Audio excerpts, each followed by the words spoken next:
읽고 본 것처럼 단 한 장으로 되어 있는 짧은 편지입니다. 오늘 이 본문을 포함해서 요한 3서, 유다서, 빌레몬서 정도가 한 장으로 되어 있습니다. 근데 원래는 이게 그 장이 나누어져 있지 않죠. 근데 이 한 장으로 되어 있다는 의미는 뭔가 하면 어른들 손바닥 2개 정도 크기가 되는 파피루스가 있습니다. 그 파피루스 하나에 적을 만한 분량, 그게 오늘 한 장으로 되어 있는 성경이다, 이렇게 보면 되겠습니다. 오늘 우리가 이 제한된 시간 속에 요한이서의 핵심을 다루기 원하는데요, 성경 66권 중에 한 권 다를 다루는 거니까 우리가 집중해서 또 의미 있게 잘 살펴보면 좋겠습니다. 오늘 요한이서의 발신자는 장로인 나라고 말했습니다. 이게 그 3서에도 장로인 나입니다. 그러니까 정확히 발신자의 이름이 소개가 되어 있지 않습니다. 요한 1서도 마찬가지입니다. 그런데 왜 요한 1, 2, 3서인가라고 하면은 요한 1서, 2서, 3서가 다루고 있는 주제가 아주 동일하고 유사하기 때문에 같은 저자의 같은 편지다라고 하는 것에 대해서는 어느 정도 통일성을 이루고, 또 요한 1서와 여러 직간접적인 증거들을 통해서 사도 요한이라고 교회는 전통적으로 봐왔던 것입니다. 우리도 그렇게 보기를 원합니다. 장로인 나가 편지를 보내는데 그 편지의 주된 그 핵심이 뭔가 하면 진리의 입니다. 진리. 그러니까 진리라고 하는 것들을 여기에서 엄청 강조를 하고 있습니다. 그러니까 요한 1서에서도 진리를 강조했고요, 요한 3서 다음 주에 보겠지만은 거기도 진리가 강조되고, 오늘 본문에도 진리가 엄청 강조가 되는 것입니다. 여러분, 솔직히 여러분 진리에 얼마나 관심이 많으세요? 여러분, 우리 시대는 진리에 관심이 별로 없습니다. 진리보다는 그저 현실에 적응하는 것, 그리고 실제적으로 생활력을 가지는 것, 삶을 아주 세상 가운데서 잘 사는 것이 훨씬 더 중요하다고 여겨지는 시대를 살아가고 있습니다. 이런 시대 속에서 우선 우리가 전반적으로 좀 생각을 해볼 것은, 우리 하나님의 사람들은요, 우리 교회는 진리를 떠나서는 결코 살아갈 수 없다. 교회의 본질, 신자의 본질, 하나님의 백성의 백성됨의 본질이 뭔가 하면 진리를 사모하고 진리를 붙들고 진리를 사랑하고 진리를 알아가야 되는 거예요. 그러니까 우리가 여러분 매력적이지 않다는 거 저는 알지만, 그러나 여러분 정말로 진리를 따라가는 사람으로서 우리 시대에 진리의 공동체로서 하나님 앞에 나가야 된다는 것입니다. 왜 교회가 진리 공동체가 되어야 되죠? 그거는 이렇게 주님이 말씀하십니다. 교회가 원래부터 디모데전서 3장 15절 말씀에 보면 이렇게 되어 있습니다. 만일 내가 지체하면 너로 하여금 하나님의 집에서 어떻게 행하여야 할지를 알게 하려 함이니, 이 집은, 하나님의 교회는 살아계신 하나님의 교회요 진리의 기둥과 터니라 라고 말하고 있습니다. 여러분, 건물에 있어서 터와 기둥은 뭐죠? 본질이죠. 인테리어, 그 다음에 뭐 창문의 색깔, 이런 것들은 비본질이에요. 예쁘면 좋지만 그게 집의 집됨을 확정 짓는 건 아닌 겁니다. 그러니까 터와 기둥이라는 것은 본질이라는 거죠. 그러니까 교회는 뭡니까? 진리의 터와 기둥이 된다. 그러니까 진리를 떠난 교회는요, 교회가 아니라는 그런 의미와 똑같습니다. 또 우리 교회의 머리가 누구죠? 예수님이시잖아요. 교회 머리가 예수님인데 예수님이 누구십니까? 요한복음 14장 6절 말씀 우리 같이 한번 읽어보겠습니다. 예수께서 이르시되 내가 곧 길이요 진리요 생명이니 나로 말미암지 않고는 아버지께로 올 자가 없느니라. 예수님이 진리가 되신다는, 예수님이 길이죠. 예수님을 따라 길을 걸어가면 진리의 길이기 때문에 생명을 만난다는 겁니다. 그런데 여기서 중요한 것은 예수님은 진리의 근원 되신, 그리스도를 머리로 모신다는 것은 예수님을 주인으로 따른다는 의미지만은 그 주인이 어떤 분인가 하면 진리 그 자체가 되시는, 내가 진리다, 주님이 진리의 근원이 되신다는 거예요. 그러면은 성령님, 우리 안에 계시는 성령님은 어떤 분이십니까? 성령님도 진리의 성령님이죠. 요한복음 16장 13절에서 성령님을 뭐라고 소개합니까? 여기 보시면은 진리의 성령이 오시면, 여러분 이거는요 1+1은 2라는 말과 똑같습니다. 진리의 성령이 오시면 그가 우리를 어디로 인도하죠? 진리로 이끄는 거죠. 왜요? 진리의 성령이 오셨기 때문에. 악령이 우리에게 오면 어떻게 되죠? 피폐해지죠, 이상해지죠, 어둠으로 가죠, 죄악으로 가죠. 진리의 성령이 우리 안에 임하면 우리는 밝아지고 우리는 진리를 찾아가게 되고 진리의 근원이신 하나님을 향해서 가게 되어 있는 겁니다. 그럼 보십시오, 하나님이 진리시고 성자 예수님이 진리고 성령님이 진리고, 그러니까 그 진리의 머리 되신 그리스도를 모시고 교회가 진리의 터와 기둥으로 이 땅에서 생존하고 살아가고 있는 겁니다. 그러니까 뭐니 해도 다른 어떤 우리의 관심을 이끄는 많은 것들이 있겠지만은 우리의 삶과 교회의 삶의 사화를 결정하는 제일로 중요한 게 뭔가 하면 진리를 붙드는 겁니다. 그러니까 예수님을 붙드는 것과 진리를 붙드는 것이 동일하다는 그런 말씀입니다. 우리 시대는 여러분 정말로 믿음으로 살기가 힘든 게, 예전에도 그랬지만은 세상은 진리에 별로 관심이 없습니다. 이제 세상의 관심을 오늘날 제가 한마디로 정리하면 백묘 흑묘론으로 비교를 하고 싶습니다. 여러분 그거 한번 들어보셨을 건데, 중국이 사회주의 공산주의에서 개혁 개방 경제 개방으로 나오면서 그들이 내걸었던 하나의 원리 중에 하나가 뭔가 하면 검은 고양이 흰 고양이 논리였습니다. 그러니까 그들이 어떤 이야기를 했는가 하면, 이게 경제 개방에 대해서 그들이 이제 뭐라고 합리화를 할 거냐라고 하면서 했던 그 중요한 주장 중에 하나가 뭔가 하면, 쥐를 잡을 수만 있다면 고양이가 색깔이 희거나 검거나는 것은 전혀 문제가 안 된다라고 하는 그런 이론을 중국에서 폈던 거죠. 아주 그럴싸한 그런 이론이 되어서 있는데, 오늘날 우리 세상을 제가 제한된 눈이지만은 성경과 여러 가지를 기초로 볼 때 백묘 흑묘론에 휘둘린다.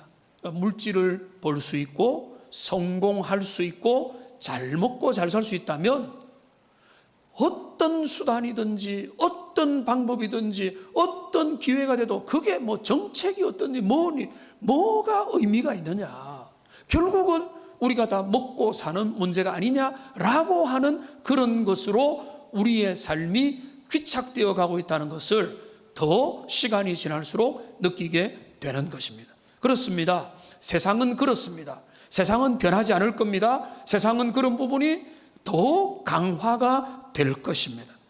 그런데 교회는 세상을 그렇게 그대로 따라갈 수가 없다는 말이죠. 왜냐하면 교회는 이런들 어떠하리 저런들 어떠하리가 아니라 진리의 공동체가로 부름을 받았고, 진리를 떠나서는, 그리스도를 떠나서는, 복음을 떠나서는 진리의 성령이 인도하는 것을 따르지 않는 교회는 타락한 교회요, 주님이 기뻐하지 않으며 그 교회가 아무리 외적으로 괜찮아도 주님은 그 교회를 괜찮다고 여기지 않기 때문에 그래요. 이게 교회의 싸움이고 교회의 씨름이며 교회의 영적인 전쟁이죠. 교회는 또 개인입니다. 우리의 싸움이 바로 여기에 있는 겁니다. 그러니까 우리는 발버둥 치면서 은혜를 향해서 달려가면서 이 진리를 무시하고 진리를 떠나 있는 이런 시대 가운데서 진리의 근원 되신 주님을 따르면서, 개인이 따르고 또 교회가 함께 모여서 그 진리를 확인하는 것, 이게 바로 진리의 공동체된 교회의 참된 모습이 되는 겁니다. 자, 이런 어떤 전제를 두고 오늘 요한 1, 2서의 내용을 보시면 우선은 진리의 일반적인 몇 가지 특징들을 여기에서 말을 해주는데요. 2절을 보시면 진리를 이야기하면서 이렇게 말합니다. 우리 안에 거하여 영원히 우리와 함께 할 진리라고 이야기하는 겁니다. 여러분, 이거는 그 진리는 변하지 않죠. 진리는 사라지지 않습니다. 진리는 산과 같아서 언제나 그 자리에 있는 겁니다. 그런데 여기 중요한 건 뭔가 하면 이 진리가 요한 1서와 공통 분모를 가지고 있죠. 우리 안에 거하게 됐다는 거예요. 우리가 보고 우리가 만짐받으며 우리가 직접 경험하고 우리가 그 목격자가 되고 그 증인이 되었다라고 1서에서 말했지 않습니까? 지금 그거를 요한이 말하는 거예요. 우리 안에 거하며 영원히 우리와 함께할 진리다. 어떻게 우리 안에 거하십니까? 성령께서 우리와 내주 동행하시면서 우리에게 선한 길로 인도하고 진리가 우리를 떠나지 않는 거죠.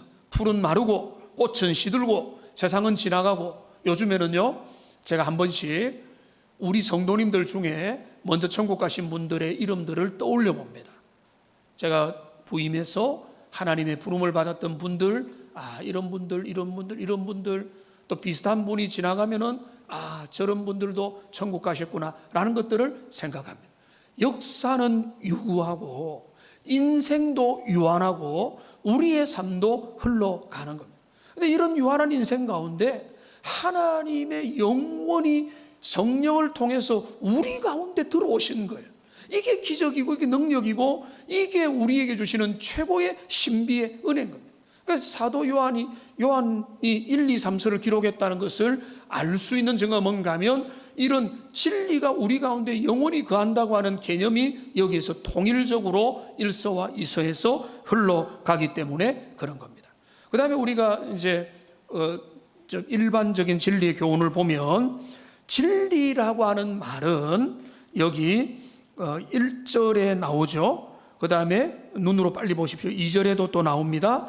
그 다음에 3절에도 진리라는 말이 나오고 4절에도 진리라는 말이 나옵니다. 그런데 그 다음부터는 진리라는 말 대신에 이 진리가 계명이라는 이름으로 조금 변모를 합니다. 4절에 보면은 받은 계명대로, 5절에도 새 계명같이, 그다음에 6절에도 계명이 나오는 거죠. 그런데 이것이 또 그 다음에는 9절과 10절에 보면은 교훈으로 또 변모가 됩니다. 그리스도의 교훈 안에 거하지 아니하는 자는, 10절에 이 교훈을 가지지 않고 이 말하죠. 자, 그러면 제가 짧으니까 핵심만 말씀드리면은 진리나 계명이나 교훈은 다 동일한 거예요.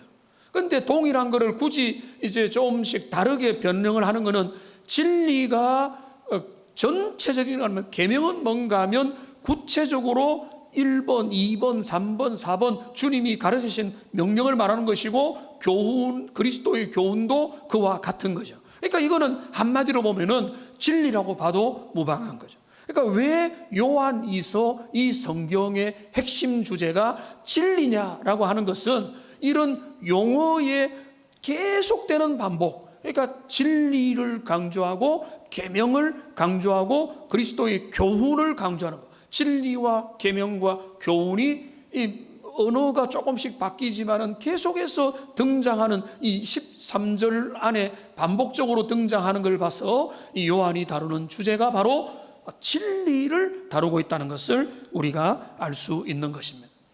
그다음에 진리에 대한 요한의 제일 중요한 하나의 모습이 뭔가 하면 진리는 반드시 사랑과 함께 간다는 것입니다. 오늘 설교의 제목이기도 한데요, 진리와 사랑은 절대 뗄 수 없다는 것입니다. 사랑과 진리 가운데 하나를 빼버리면 그거는 완전히 복음의 중심축을 잃어버리는 겁니다. 그러니까 사랑과 진리 그 두 가지가 함께 세워져 가야 되는데요, 이 사랑과 진리가 함께 가야 될 것을 오늘 사도 요한은 강조를 하고 있습니다. 먼저 3절을 보십시오. 여기 3절을 보면 3절을 같이 한번 읽어보겠습니다. 은혜와 긍휼과 평강이 하나님 아버지와 아버지 아들 예수 그리스도께로부터 진리와 사랑 가운데서 우리와 함께 있으리라. 여기 보면 표시를 해도 좋습니다. 진리와 사랑 가운데서. 자, 그런데 지금 사도 요한이 그 편지를 받는 자들을 축복하는 겁니다. 당신들에게 은혜와 긍휼과 평강이 있기를 원한다. 여러분, 얼마나 좋은 겁니까? 은혜가 있기를, 긍휼이 주어지기를, 평강이 있기를, 샬롬이 있기를. 그러니까 우리가 받아서 제일 좋은 것들이 다 나와 있거든요. 은혜와 긍휼과 평강이죠. 긍휼은 뭡니까? 하나님이 우리를 봐주시는 거잖아요. 우리의 실력만큼 우리를 대우해 주지 않는 거죠. 오늘 한번 능력주의 이야기가 많이 있지만은 능력주의대로 우리가 이 땅을 진짜 살아간다면 우리는 소망이 없습니다. 능력 있는 자, 엘리트들만이 그들이 앞자리를 차려야 되는 거예요. 하나님이 우리를 그렇게 대하십니까? 아니잖아요. 하나님은 우리를 어떻게 대합니까? 우리는 공의가 없지만, 오늘 아침에 매일 성경 본문에도 거기에 나왔는데, 우리의 의는 바닥났고 우리의 공의는 없지만은 하나님이 너무나 답답해서 당신의 의로움으로 우리를 구원하고 우리를 속죄하고 우리를 하나님이 원하는 자리로 이끌어 가시는 거예요. 이게 하나님의 긍휼이라는 거예요. 그 다음에 평강도 지난 금요일 날 말씀을 나눴습니다만은 이 샬롬이거든. 샬롬, 지극한 평강, 하나님과의 관계, 주변과의 관계에서 누리는 관계의 지극한 정상적인 상태, 이 세 가지입니다. 은혜와 긍휼과 평강. 여러분 모두가 지금 이 코로나19의 와중에서 오늘 바로 이 순간에 하나님이 주시는 은혜와 긍휼과 평강이 여러분에게 가득하기를 주님의 이름으로 축복합니다. 여러분, 이 은혜와 긍휼과 평강이 어디로부터 오죠? 여기 뭐라고 했습니까? 하나님 아버지와 그 아들 예수 그리스도께로부터 온다고 했습니다. 그렇습니다. 은혜와 긍휼과 평강은요, 사람이 줄 수 있는 게 아닙니다. 우리가 돈으로 살 수 있는 것도 아닙니다. 마트에서 구입하고 적금을 들어가지고 얻을 수 있는 것도 아닙니다. 하나님이 주시는 거예요. 성령께서 주시는 겁니다. 아들을 통해서 주시는 것. 자, 그런데 하나님께서만 우리에게 이 은혜와 긍휼과 평강이라는 좋은 걸 주시는데, 주실 때 그 주시는 것을 확인하는 모습이 뭔가 하면 여기 나오죠. 진리와 사랑 가운데서 우리에게 주어지게 될 거라는 거예요. 그러니까 하나님이 진짜 당신의 좋은 것을 주시면 우리의 개인과 공동체가 어떤 상태가 되는가 하면 은혜와 진리 가운데, 진리와 사랑 가운데, 사랑과 진리 가운데 우리가 놓이게 된다는 겁니다. 그러니까 마음이, 그리고 우리의 관계가 사랑과 진리 속에 온전히 거하게 된다. 그러니까 여기 중요한 거죠. 사랑과 진리가 온전히 하나를 이루어서 공동체 가운데 역사하고 개인에게 역사하게 된다는 것입니다.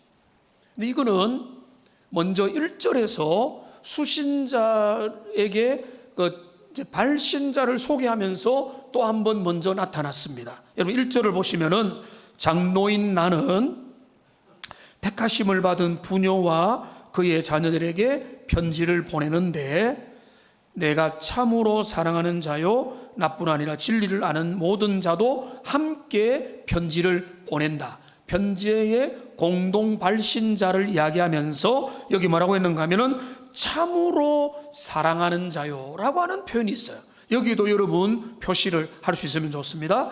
참으로 사랑한다고 할 때 여기는 뭔가 하면 참으로라고 하는 것들을 이렇게 번역을 하는 이유는 알겠는데 조금 저는 불만이 있는 게 참으로라고 할 때 이 참으로는 뭔가 하면 진리 안에서인 겁니다. 이거는 의역이 아니라 직역이에요. 이 참으로라는 말은 진리 안에서라는 게 똑같은 진리라고 하는 단어가 여기에서 사용된 겁니다.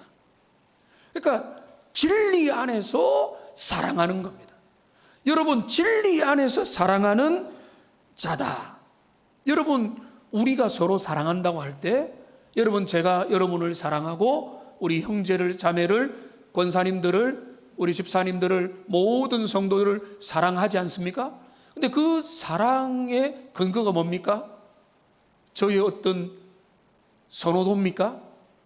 제가 가지고 있는 어떤 저 사람은 내 마음에 들고 저 사람은 아주 매력적이고 저 사람은 내가 생각하는 이상적인 사람이기 때문에 그렇게 우리가 사랑하는 겁니까? 여러분들이 성도를 사랑한다 할 때, 같은 믿음의 백성들, 형제 자매를 사랑한다고 할 때 사랑의 기준이 뭐죠? 저 사람은 내 편이야. 저 사람은 나와 코드가 통해, 케미가 맞아. 요즘 말로 하면은 뭔가 맞는 게 합이 맞아. 이래서 서로 사랑하는 겁니까? 그게 아니라는 거죠. 하나님의 교회가 서로 사랑하는 것은 진리 안에서 사랑하는 거예요. 그러니까 여기서 말하는 것은 참으로 사랑한다라는 것은 내가 진짜 사랑한다가 아니라 진리 가운데서 사랑하게 된 자라는 그런 의미에서 옆에 계신 분들 같이 한번 인사하겠습니다. 진리 안에서 사랑합니다. 이렇게 한번 인사하겠습니다. 진리 안에서 사랑하는 거예요.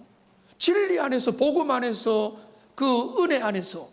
그러니까 진리 안에서 우리는 누구든지 사랑할 수 있다고 1절부터 먼저 말하는 거예요. 그러니까 진리 안에서 사랑하는 형제도 너희들에게 편지를 보냅니다 라고 말하고 있고, 3절에도 진리와 사랑 가운데 하나님의 모든 좋은 것들, 은혜와 긍휼과 그 평강이 너희에게 주어지기를 원한다라고 이야기하고 있습니다. 그러니까 지금 사랑과 진리가 여기에 함께 가고 있습니다. 절대 여기 두 개가 분리될 수 없는 겁니다. 교회에서 이것이 분리되는 순간 그거는 잘못되는 것입니다. 진리와 사랑이 함께 가야 되는데요. 그런데 여러분, 우리가 오늘 요한의 흐름을 봐야 되는데, 사랑과 진리, 진리와 사랑이 둘 다가 당연히 중요한데, 그러나 여러분 보십시오. 사랑도 포기할 수 없고 진리도 포기할 수 없다면, 그러면은 사랑과 진리가 서로 충돌하게 될까요? 라고 하는 질문을 제가 던져보고 싶습니다. 사랑과 진리가 충돌하는가? 여러분, 그렇지 않습니다. 여러분, 진리와 사랑이 충돌한다고 여겨지는 때에 그 사랑은 성경적 사랑이 아니기 때문에 그렇습니다. 그리고 그 진리는 성경적 진리가 아니기 때문에 그렇습니다. 성경적 진리는 사랑을 무조건 함께하는 것이고, 성경적 사랑은 성경적 진리를 당연히 함께하는 것입니다. 이거를 제가 좀 설명하겠습니다. 여러분은 적어도 성경적 사랑은요, 육체적인 사랑, 에로스적인 사랑, 이기적인 사랑, 내 만족을 채우는 사랑이 아니라는 것을 우리는 알고 있습니다. 교회에게 사랑이 요구될 때는 그 사랑은 욕망을 채우는 사랑이 아닙니다. 세상의 사랑은 뭐죠? 제가 볼 때 그렇지 않은 사랑의 흔적들도 많이 있지만, 세상의 사랑은요, 이기적이고 내 중심의 사랑이고 내 뜻을, 내 욕망을 실현하는 쪽으로 사랑이 나타나는 것입니다. 교회의 사랑은 그게 아니라는 거죠. 그러니까 여기 5절을 보십시오. 서로 사랑하자. 부녀여, 내가 이제 내게 구하노니 서로 사랑하자. 그런데 뭐라고 했습니까? 이 사랑은 우리가 함께 동침하자, 우리가 함께 육체의 사랑을 누리자, 그게 아니고 새 계명같이 너희에게 쓰는 것이 아니고 처음부터 우리가 가진 것이라 요한일서에 이미 나왔죠. 새 계명이 아니라 우리가 옛 계명이요, 이미 받은 그 계명이죠. 그러니까 이 사랑, 이 아버지의 사랑, 오늘 우리 특송자가, 우리 형제가 불렀던 그 아름다운 그 하나님의 사랑, 그 사랑으로 사랑하자라고. 이 사랑은 어떤 사랑입니까? 진리에 속한 사랑인 거죠.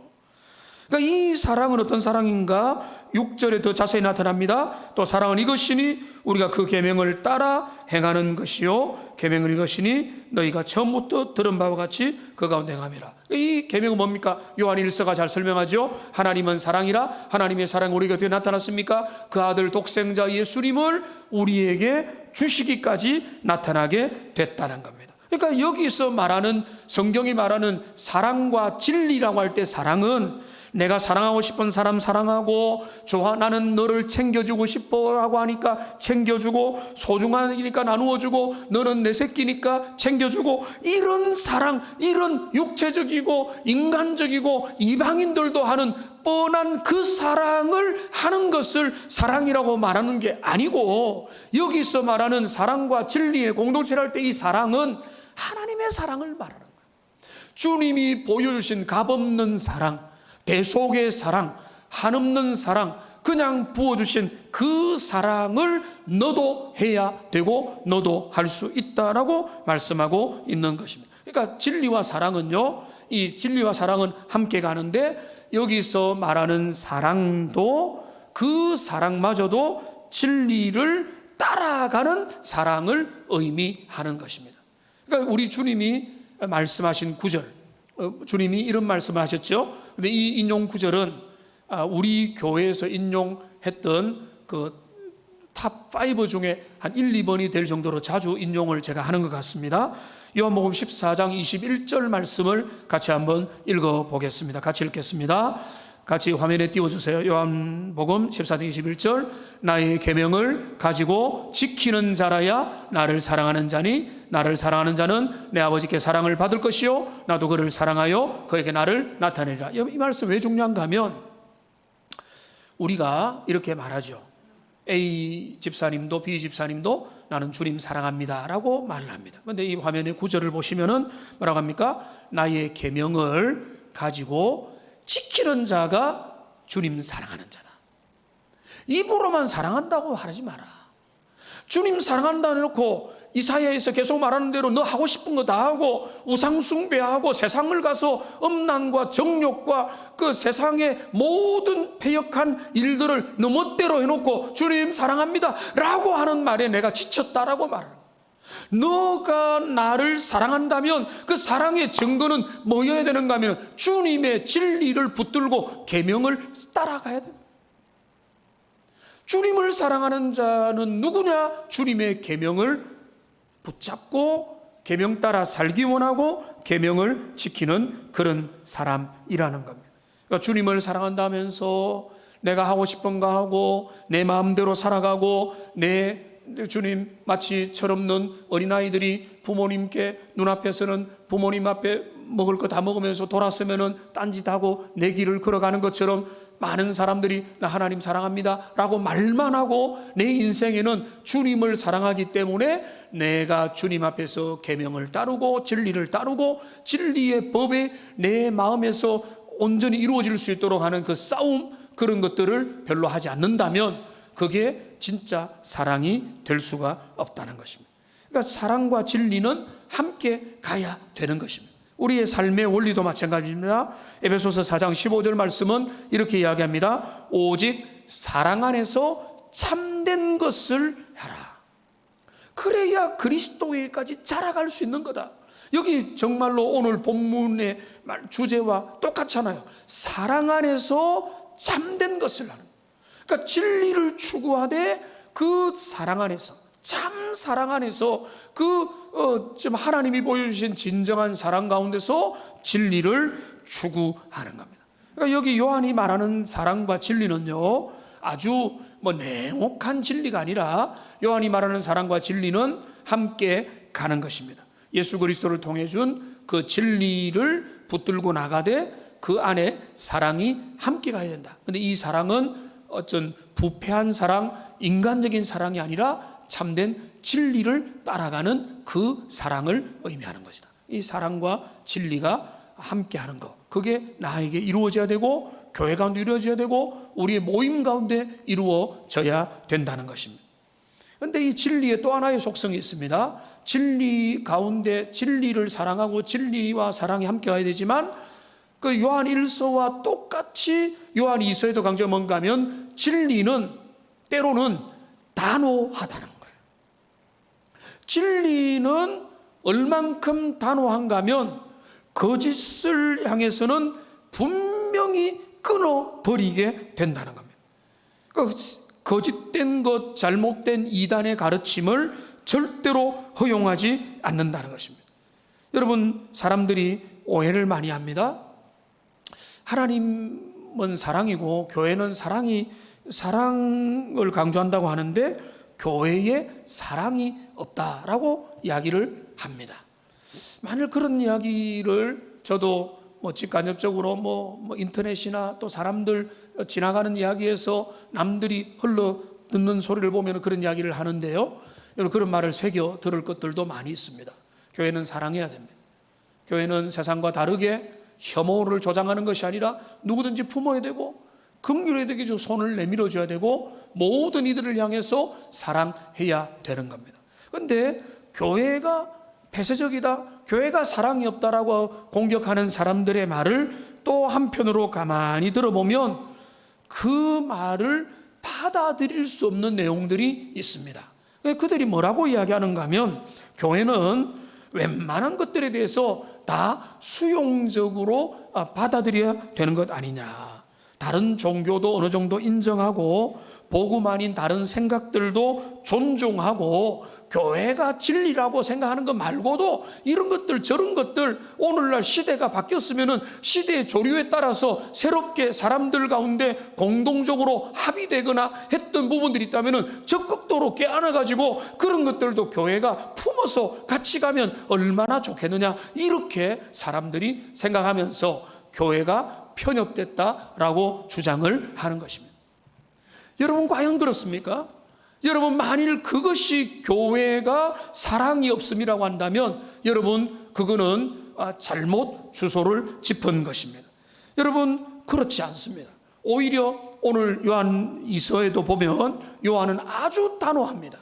어디까지 단호한가 하면 이단이 너희 집에 발도 못 붙이게 하고 인사도 하지 말라고 하는 것입니다. 그 이단에 대해서는 아주 명확하게 분명하게 너희가 선을 끊고 그들과 관계를 단절하라고 이야기를 하고 있습니다. 요한 1서가 그렇고 2서가 그렇고 성경 전체가 그렇습니다. 미혹하는 자들과는 그들과 한두 번 이야기를 해보다가 안 되면 돌아서라라고 이야기를 하는 겁니다.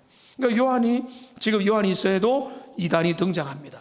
11절을 보십시오. 11절을 보면은 미혹하는 자가 세상에 많이 나왔는데 이는 예수 그리스도께서 육체로 오심을 부인하는 자라. 이런 자가 미혹하는 자요 적 그리스도다 라고 이야기하고 있습니다. 그러니까 초대교회부터 교회는 이단으로부터 공격을 받고요, 잘못된 거짓 교사들의 공격에서 자유로울 수가 없었고 오늘날도 그와 같은 것입니다. 그런데 지금 왜 진리는 왜 또 때로는 단호한가 하면 9절을 보십시오. 9절에 보면은 지나쳐 그리스도의 교훈 안에 거하지 아니하는 자는 다 하나님을 모시지 못하되. 자, 이 말이 무슨 말인가 하면은 진리 안에 거하지 않는 자, 그리스도 예수를 믿음으로 고백하지 않는 자는 하나님의 사람이 아니다, 자연인이다 라고 이야기를 하는 것입니다. 그러니까 이거를 세상이 믿지 않는 사람 보면 냉정하다고 말을 하겠지만은 그런데 그게 아니라죠. 그들은 하나님 안에 거하지 아니한다. 여러분, 우리가 가만히 사람들을 평가하는 우리의 모습들을 보면은요, 우리는 주로 우리 수준에서 인상 비평을 할 때가 많이 있는 것 같아요. 그러니까 우리가 느낌으로 저 사람 좀 내가 보니까 착한데, 저 사람 인정 많은데, 저 사람 의리가 있는데, 저 사람 순진한데, 저 사람 돈도 잘 쓰고 괜찮은데 라고 하는, 그러니까 사람들이 좋고 괜찮다는 것은 인상이에요. TV에 나오는 연예인마저도 저 사람 괜찮게 보이는데, 착하게 보이는데, 다 우리의 인상으로 생각하는 거예요. 여러분, 인상 좋은 사람으로 여기자면 저기 몰몬교 선교사들 아시죠? 안식교 선교사도 그런데 몰몬교 선교사들이 요즘에는 제가 본 적이 없는데 여러분 봤을 겁니다. 저기 미국의 뭐 유타주에 있는 그 몰몬교 성전이 거기에 솔트레이크 시티에 거기 있거든요. 거기에서 훈련받은 사람이 전 세계적으로 선교사로 파송이 되는데 그들이 특징이 있어요. 그들이 보면은 흰 와이셔츠 비슷한 것을 딱 입고 아래는 검은 바지를 입고 두 사람이 짝을 지어서 돌아가는 장면을 여러분 봤을 겁니다. 그들이 어떻습니까? 겉으로 보면 아주 용모단정하고요, 아주 예의가 있고요. 그리고 그 미국의 주변의 사람들의 평가로 이들이 착할까요, 순진할까요? 순진하고 착합니다. 그러니까 우리가 어떤 오해를 하는가 하면 그 사람 좋은데 이런 거로 평가를 하는 거예요. 그게 제가 볼 때 인상 비평이라는 거예요. 그러니까 우리가 계속 그렇게 생각. 그러니까 진리가 기준이 아니에요. 그리스도 예수가 기준이 아니에요. 내가 볼 때 저 사람 인심도 있고 훌륭하고 저 사람 나쁜 일 할 사람 아닌데, 그러니까 그 사람 하나님 구원해 주세요, 이렇게 가는 거예요. 그러니까 그리스도 예수가 왜 필요한지, 왜 그리스도 예수 안에 그 영원한 진리와 생명이 필요한지에 대해서 우리가 교리적으로 알면서도 딱 생활로 가면은 그 사람 나쁘지 않고 그 사람 진짜 괜찮은 사람, 이렇게 자꾸 간다는 거예요. 그 사람이 진짜 나쁘다는 말이 아니라 인간이 죄인됨이라는 거는, 그 죄인되고 부패하고 하나님 앞에 소망이 없다는 거는 우리의 인상 비평으로 결정될 거 아니고 그 사람에 있는 깊은 내면과 그의 시간들과 모든 것들을 볼 때에 하나님의 표준에서 형편없이 떨어져 있는 인생이고, 그것이 모든 사람이 다 그러다는 것을 우리는 실제로 그렇게는 믿지 않는다는 거예요. 성경은 말하고 교리적으로는 인정하면서도 생활 속으로 가면은 그 사람만한 사람이 없어, 이렇게 나오는 거예요. 그게 바로 우리를 무너뜨리는 것입니다. 그런데 성경은 이런 면에서 진리는 단호하죠. 그리스도 안에 없고 잘못된 가르침을 가지고 예수님에 대해서 거짓된 주장을 하고 성경의 교리에서 크게 위반된 사람은 그들이 순진하냐, 그들이 착하냐, 그들에게 머리에 뿔이 났느냐 안 났느냐, 그들이 욕심꾸러기냐 아니냐, 이런 것들로 결정되는 게 아니라는 거예요. 여기에서 우리가 인상비평의 선을 넘어서야 된다는 것입니다. 그러니까 그들은 하나님의 사람이 아니다라고 여기에서 말하고 있지 않습니까? 그뿐만 아니라 여기 뭐라고 합니까? 10절과 11절을 보십시오. 그들이 너희에게 가거든 그를 집에 들이지도 말고 인사도 하지 말라. 그에게 인사하는 자는 그 악한 일에 참여하는 자이라. 여러분, 발도 들이지 말라는 거예요. 그들에게 마음의 틈을 열어주지 말라는 거예요. 교회가 진리의 보는데, 진리의 댐에 뚜껑이 무너지지 않도록 해야 된다는 겁니다. 다른 걸 몰라도 그 진리의 복음, 참된 가치를 흔드는 것, 그러니까 교회가 이런 부분에 대해서는 예민하고 민감한 것입니다. 그러니까 진리는 이런 면에서 단호한 것입니다. 하늘에 태양이 둘이 있을 수 없는 것처럼 창조주 하나님을 대체하는 그 어떤 우상들도 괜찮다. 자, 저 누군가가요, 그 사람 개인 명을 이야기하지 않겠지만은 뭐 올림픽에서 뭐 이렇게 나오면서 좋은 결과를 받았을 때 그가 이렇게 했대요. 모든 내 기도를 들어줄 만한 모든 하나님 비슷한 모든 분들의 이름을 부르면서 감사했다, 이런 표현의 인터뷰가 있어요. 그는 그거를 자랑스럽게 그렇게 말을 했습니다. 세상의 사람이 그렇게 살아가는, 하나님이든 부처님이든 돌이든 태양이든 뭐 귀신이든 마귀든 관계가 없어요. 나를 도와주기만 된다라고 하는 거예요. 우리는 그런 하나님을 믿지 않는 겁니다. 자, 이야기를 하나 해드리고 말씀을 정리하겠습니다. 여러분, 이솝 우화 중에 낙타발 들여놓기라는 그런 우화가 있습니다. 추운 밤에 천막을 치고 야영을 하던 아라비아 주인에게 낙타가 말을 했습니다. 온종일 걸었더니 발이 필요한데 발만 천막 안에 넣으면 안 되겠습니까? 주인이 그 부탁을 들어줬습니다. 그 다음에 잠시 후에 낙타가 말합니다.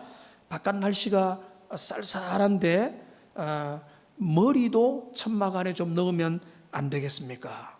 주인이 그 말을 들어줬습니다. 잠시 후에 낙타는 자신의 엉덩이도 천막 안에 넣기를 정했고요. 주인이 받아들이자 천막 안에 낙타가 들어오니까 천막이 비좁아졌습니다.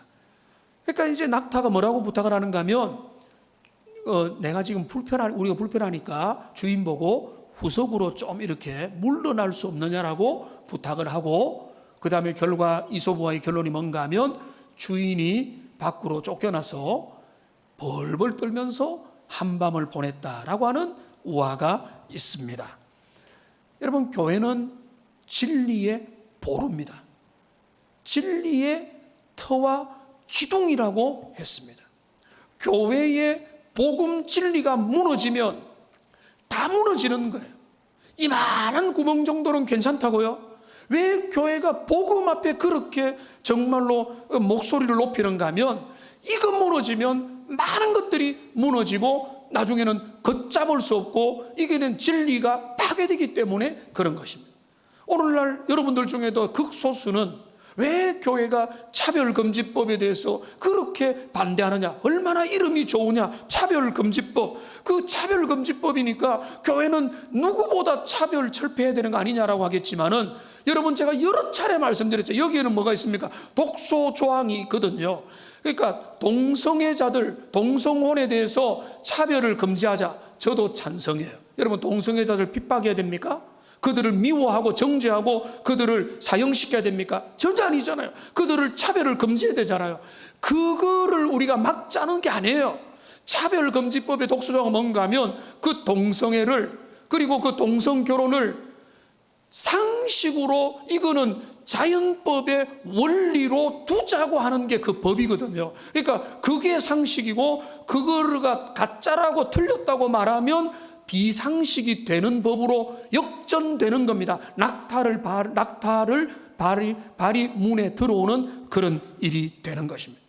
여러분, 최근에 미국에 여러분 있었던 일입니다. 실제로 있었던 일입니다. LA에 있는 사우나에 여탕에 남자가 들어갔습니다.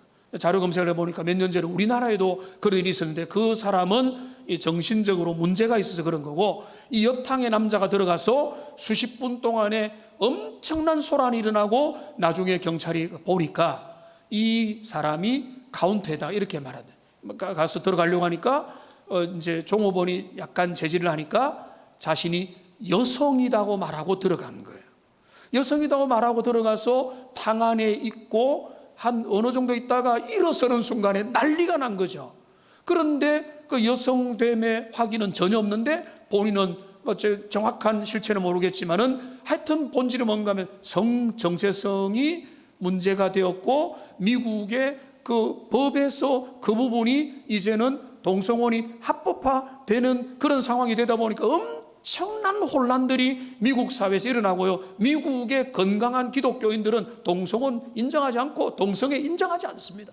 그렇다 보니까 이 혼란이 있는데, 지금 우리 사회에서 이것이 점점 발을 들여와서 이제는 어떻게 됐는가 하면, 이것들을 반대하면은 세련되지 못한 것처럼, 이 아주 무식한 사람인 것처럼, 시대를 역행하는 사람인 것처럼 되어 있는 이런 시대를 살아가지만, 진리는 바뀌지 않기 때문에 교회는 싸우고, 교회는 이게 목소리를 내고, 여기에 대한 교회가 붙잡아야 될 거룩한 가치를 지켜나가고 있는 것입니다. 그러니까 교회는 사랑의 공동체죠. 그러나 언제나 진리에 대한 명확한 표준을 가지고 나가야 되는 것입니다. 이 말씀을 정리합니다. 진정한 교회는 요한이 말하는 대로 진리 공동체입니다. 이 진리 공동체는 사랑과 함께 하는데, 이 사랑마저도 그냥 무턱된 오염된 사랑이 아니라 그리스도 예수의 계명을 지키는 사랑이라고 한다면, 이 모든 사랑도 진리와 함께 가는 그 사랑인 겁니다. 그렇기 때문에 여러분 개인이, 그리고 우리 교회가 사랑과 진리 가운데서 이 시대를, 이 진리를 외면하는 시대 가운데서 사랑과 진리 가운데 이 시대를 살아가는 하나님의 복된 백성들 다 되시기를 주님의 이름으로 축복합니다. 우리 기도하겠습니다.